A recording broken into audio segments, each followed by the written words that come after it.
د نصیحت څخه ډکې خبرې كل حين يزيد فقد قلت في الآي لا تقنطوا. د حضرت لقمان حکیم ډېرې ګټورې د نصیحت څخه ډکې خبرې. کوم چیرې خپل کار بل چاته ورسپاري ورکاوي نو عقلمن هوښیار پوه سړي ته یې ورکړي.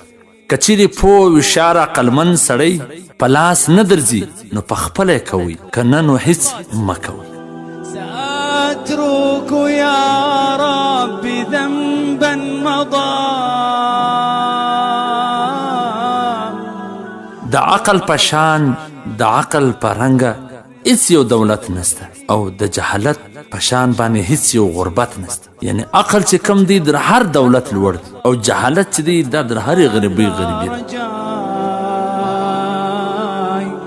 بأنك تقبلني يا كريم بأنك. د علم په مرسته د علم په وجه د انسان وحشت او ویره د منځه ځي.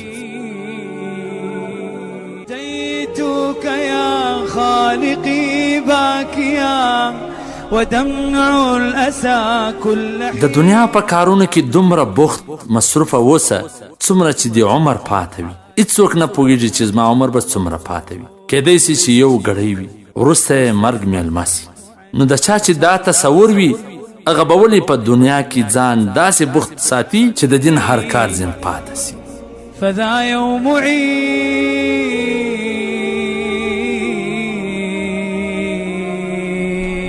قلها بقلب صادق. د لمر ختلو پر وخت کې مو ویده کېږه ځکه چې د عبادت پر وخت باندې ویده کېدل بدبختي ده. وأقبل نحو الرضا والنعيم. دنیا د غلو مرچه ده په دې کې په هوښیاري او په پوهې سره ژوند کول پکار. بأنك تقبلني يا كريم بأنك تقبل. کچیري خلک تا په هغه صفت موصوف کړي چې ته وړ نه یې نو مه مغروره کېږه ځکه د ناپوهانو په وینا هیڅکله هم د کاڼي د ډبرې څخه زر نه جوړیږي. یعنې په تا کې هغه صفت نسته. څوک چې تا ته هغه صفت موصوف کوي هغسې یو جاهله دی نه په پوهېږي. نو په دې مه خوشحاله کېږه مه مغروره کېږه. وإن تعف عني فذا يوم عيد وإن تعف عني.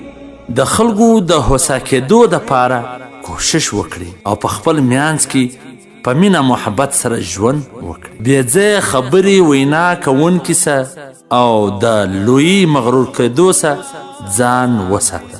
والسلام. د مولوي عبدالرحمن صمیم صاحب د نشراتو څخه منتخبي ویناوي. وأقبل نحو الرضا والنعيم. لماذا أحبك ربي وهذا رجاي بأنك تقبلني يا كريم بأنك تقبلني يا كريم.